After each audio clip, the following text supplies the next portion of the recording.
Приветствую тебя, дорогой подписчик. На моем канале будет много интересного контента. Подписывайся, ставь палец вверх и оставляй комментарии. Утро выдалось из тех, что в полицейских протоколах называют «спокойными». Туман цеплялся за верхушки сосен, как клочья грязной ваты, а асфальт старого шоссе, петляющего через густой массив, казался влажным от ночной сырости. Офицер Анна Ковалева любила эти дежурства. В 5 утра мир еще не успевал наполниться шумом человеческих трагедий, ссор и дорожных происшествий. Только мерный рокот мотора ее патрульного внедорожника нарушал тишину. Она поправила воротник формы и бросила взгляд в зеркало заднего вида. Сначала ей показалось, что это игра света, серое пятно, отделяющееся от придорожных кустов. Но пятно двигалось ритмично, рывками. Анна притормозила. Пятно обрело очертания. Это был щенок. Крошечный комок шерсти, немецкая овчарка, чьи уши еще не стояли прямо, а нелепо болтались в такт бегу. Он бежал из последних сил. Лапы разъезжались на скользком покрытии, язык вывалился на бок, а бока ходили ходуном от частого дыхания. «Эй, малыш, ты откуда здесь взялся?» — прошептала Анна, съезжая на обочину. Она вышла из машины, ожидая, что щенок испугается. Но пес, увидев форму и услышав голос, не заскулил. Он остановился в 2 шагах, поднял голову и посмотрел ей прямо в глаза. Это не был взгляд потерявшейся собаки. В его темных зрачках Анна прочитала нечто такое, отчего по спине пробежал холодок, осознанную, взрослую мольбу. Щен залаял, хрипло, надрывно. Он сделал несколько шагов в сторону леса, обернулся и снова выдал короткий требовательный «тяв». «Ты кого-то потерял? Хозяин там?» Анна потянулась к рации на плече. «Диспетчер, это 41-й. Нахожусь на 24-м километре старого шоссе. У меня тут...» Рация ответила сухим, мертвым шипением. «Мертвая зона». Густые кроны деревьев и особенности рельефа часто глушили сигнал в этом районе. Анна посмотрела на щенка. Тот подбежал к ней, схватил зубами за край штанины и с силой потянул в сторону чащи. «Ладно, парень, веди. Инстинкт — это то, чему нас учили доверять в академии. И сейчас мой инстинкт кричал, что это не просто прогулка». Лес принял их неохотно. Влажные ветки хлестали по лицу, тяжелые ботинки вязли в мху. Щенок, несмотря на явную усталость, двигался удивительно целеустремленно. Он не отвлекался на запахи птиц или шорохи в кустах. Он шел по невидимому следу, который был понятен только ему. Через 10 минут ходьбы Анна заметила первые странности. На мягкой лесной почве виднелись глубокие борозды, следы шин, которые уходили резко с обрыва вниз. Сломанный забор старого лесничества выглядел так, будто через него пролетел снаряд. «Боже мой!» — выдохнула Анна. Она ускорила шаг. Внизу, в небольшом овраге, виднелись обломки металла. Но щенок не повел ее к машине. Он свернул левее, к густому малиннику. Там, зацепившись за колючий куст, трепетало на ветру нечто ярко-розовое. Анна подошла ближе и подняла предмет. Это было детское байковое одеяльце, испачканное в земле из соки раздавленных ягод. Сердце офицера пропустило удар. Если здесь одеяло, значит, где-то здесь ребенок. «Где он, малыш?»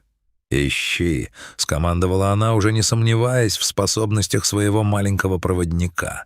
Щенок заскулил и бросился к поваленному дереву. За ним в низине Анна увидела перевернутую детскую коляску. Колеса медленно вращались, гонимые утренним бризом. Коляска была пуста. Тишина в лесу стала гнетущей. Анна обыскивала кусты вокруг коляски, выкрикивая слова, которые вряд ли мог понять младенец, но которые помогали ей не впасть в панику. «Здесь никого нет!» — в отчаянии крикнула она, оглядываясь. В этот момент щенок начал неистово рыть землю под корнями старой ели. Он буквально зарывался в рыхлую влажную почву, разбрасывая лапами хвою и комья грязи. Анна подбежала к нему, намереваясь оттащить, но вдруг замерла. Из-под земли донесся звук, тихий, похожий на писк котенка или на затихающий стон. «Нет, нет, нет, нет!» Анна упала на колени рядом с псом. Она начала копать руками, срывая ногти о камни и корни. Слой земли был неглубоким. Его будто насыпали в спешке, или он обвалился в результате удара. Через мгновение ее пальцы коснулись чего-то мягкого. Ткань. Анна осторожно разгребла остатки почвы и замерла. Под землей в небольшой естественной выемке, которую сверху прикрывали плотные ветви ели, лежала крошечная девочка. Ее личико было бледным, почти синим от холода. Ресницы заиндивели. Малышка была плотно запелената, что, скорее всего, и спасло ее от мгновенного переохлаждения и удушья. «Живая. Ты живая». Анна прижала ребенка к груди, расстегивая свою плотную куртку, чтобы согреть ее теплом собственного тела. Девочка открыла глаза и издала слабый, едва слышный плач.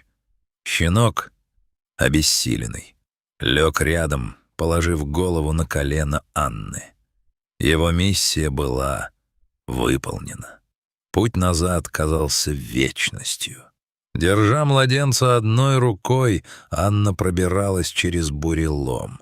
Щенок плелся сзади, его хвост был опущен, но он не останавливался ни на секунду. Как только они вышли на обочину к патрульной машине, рация вдруг ожила, прорезав тишину резким голосом диспетчера. «41-й, ответьте! Вы пропали с радаров на 40 минут. Анна, прием!» «Это 41-й!» — Анна почти кричала в тангенту. «Срочно скорую на 24-й километр. У меня пострадавший младенец, сильное переохлаждение. И вызывайте следственную группу. Во враге машина». Через 10 минут лес озарился всполохами синих и красных маячков. Медики перехватили сверток из рук Анны. Один из врачей, осмотрев ребенка, удивленно покачал головой. Еще бы полчаса, и спасать было бы некого. Чудо, не иначе. Анна стояла у капота своей машины, чувствуя, как ее бьет крупная дрожь. К ее ногам прижался мокрый и грязный щенок. Она наклонилась и подняла его на руки. «Ты мой герой, парень. Теперь ты со мной». Расследование восстановило картину той страшной ночи. За рулем машины была молодая женщина, Елена Волкова. Судя по следам, она пыталась уйти от столкновения с выбежавшим на дорогу лосем, потеряла управление и улетела в кювет. Елена погибла не сразу. Эксперты установили, что, несмотря на тяжелые травмы, она нашла силы вытащить дочь из разбитой машины. Боясь, что автомобиль может загореться, или пытаясь спрятать ребенка от лесного холода и хищников, она уложила девочку в углубление под елью и накрыла ветками. Рядом с ними в машине был щенок, которого Елена подарила себе незадолго до поездки. Вероятно, последним, что сделала умирающая мать, было то, что она указала щенку направление к дороге. Она отдала ему свой последний шанс на спасение Дойри. И маленькое существо, ведомое какой-то сверхъестественной преданностью, не подвело. Девочку назвали Милой. Это имя предложила Анна, и оно сразу прижилось. Мила, милая, милосердная, выжившая вопреки всему. Прошло 3 месяца. Анна сидела в холле детской больницы, держа на поводке подросшего и окрепшего пса, которого она назвала Рексом. Сегодня был важный день. Милу выписывали. Ее забирали родственники. Когда медсестра вынесла девочку, Рекс замер. Он натянул поводок, но не лаял. Он тихонько подошел к свертку и лизнул крошечную ручку, высунувшуюся из-под комбинезна. Мила, которая до этого капризничала, вдруг затихла. Она сфокусировала взгляд на черном носу собаки и улыбнулась. Это была первая осознанная улыбка ребенка, пережившего катастрофу. В этот момент все присутствующие поняли. Она узнала его.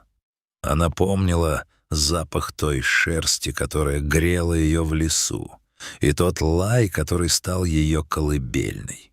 Анна Ковалева официально оставила Рекса себе. Он стал не просто домашним любимцем, а ее напарником. В управлении шутили, что у Рекса чутье на происшествия лучше, чем у любого детектора лжи. Но Анна знала, это не просто чутье. Это сердце, которое однажды выбрало сторону света. Спустя год на том самом месте, где машина Елены Волковой сошла с трассы, появился небольшой памятник. Это не была скорбная плита. Это был светлый гранитный камень, на котором мастер высек изображение женщины, протягивающей руки к небу, и маленького щенка, бегущего по следу. Надпись на камне гласила: «Материнская любовь не знает границ, а преданность не знает страха. Ангелы не всегда носят крылья, иногда у них просто есть лапы и доброе сердце». Анна и Рекс приезжают сюда каждый месяц. Рекс садится у камня, внимательно смотрит вглубь леса и иногда тихо ворчит, словно переговариваясь с кем-то, кого видит только он. Мила растет здоровой и крепкой девочкой. В ее комнате над кроватью висит фотография. Молодая женщина улыбается в камеру, а на руках у нее маленький щенок с забавными ушами. Она еще не знает всей истории, но когда она подрастет, ей обязательно расскажут, что в этом мире никто не остается один, пока в нем живет доброта и готовность идти до конца.